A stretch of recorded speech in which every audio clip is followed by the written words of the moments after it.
Communities in Uttar Pradesh have suffered from the impact of floods for generations. 3 rivers originating in Nepal run through the area. When rain in Nepal raises the water level, this information does not reach the downstream communities in India. Local NGO PgvS has developed a system of informal communication for flood early warning. Villages along the river now have disaster management committees with various responsibilities, including reading water levels and performing search and rescue activities. This trans-border early warning system includes 95 communities across the eastern part of India, including Mehinpurwa, a village 175 kilometers away from Lucknow along the bank of the Ghagra River. Institutionalizing sustainable community-based disaster risk management, or CBDRM, is an ambitious USAID OFTA-funded program. Partners across Africa, Asia and Latin America submitted 264 case studies of CBDRM. The best 25 case studies in each region were then analysed in more depth to identify the ingredients for how CBDRM can be the most sustainable and institutionalised. This video showcases how these ingredients can be mixed together and used in practice to make CBDRM more successful. They have working on the information collection about the trans-border stations, river monitoring stations, and also they have monitoring the rainfalls through linkage with the community to community, hydrology and meteorology departments, and also the government departments. Communities are fully responsible for the activities in their villages. The village committees develop risk and vulnerability maps with the participation of all vulnerable groups. Based on this knowledge and experience, they define water level thresholds that trigger different levels of alert. The input of technical experts complements this local knowledge and supports the understanding of the correlation between upstream water levels, downstream levels, and timescale. The connection between the government, the communities and technical services have shown that it's important that there is a policy environment that fosters decentralization.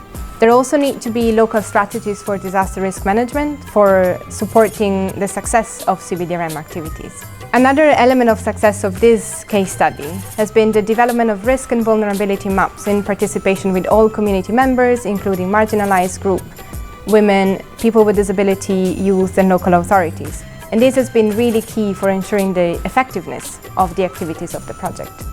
They are working with the various key elements.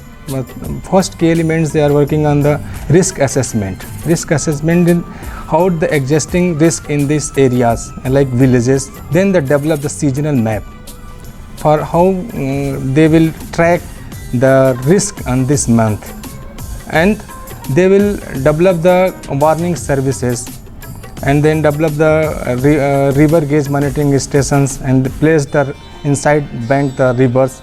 And they have monitored in 4 times, and if the emergency they have monitored 8 and 9 times. The communities coordinate with the Nepal hydrology and meteorology departments to monitor water levels and announce early warnings when needed. Messages can be sent in bulk, and the technology can monitor who has and has not read the message. And once the message is received, it is discussed with the village head, and the entire community, including women and children, disseminate the message, traveling house to house to communicate the risks.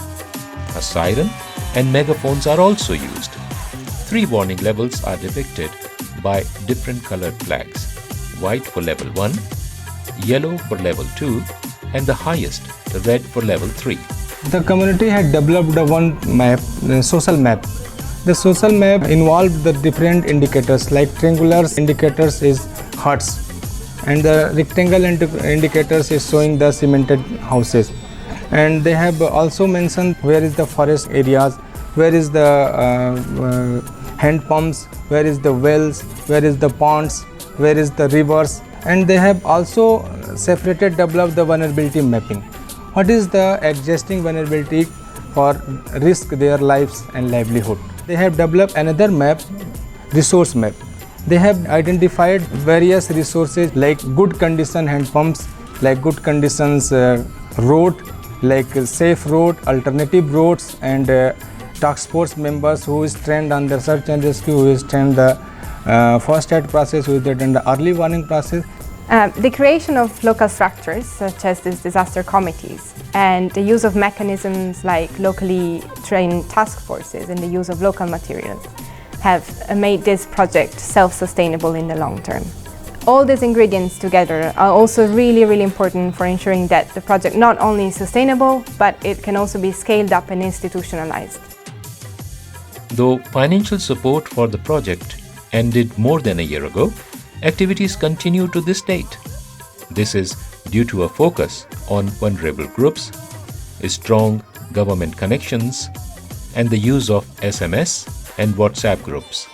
The disaster management committees are now embedded in the villages, and their reliance on local knowledge and local materials for risk maps, alert flags, and floating devices make them largely self-sustainable.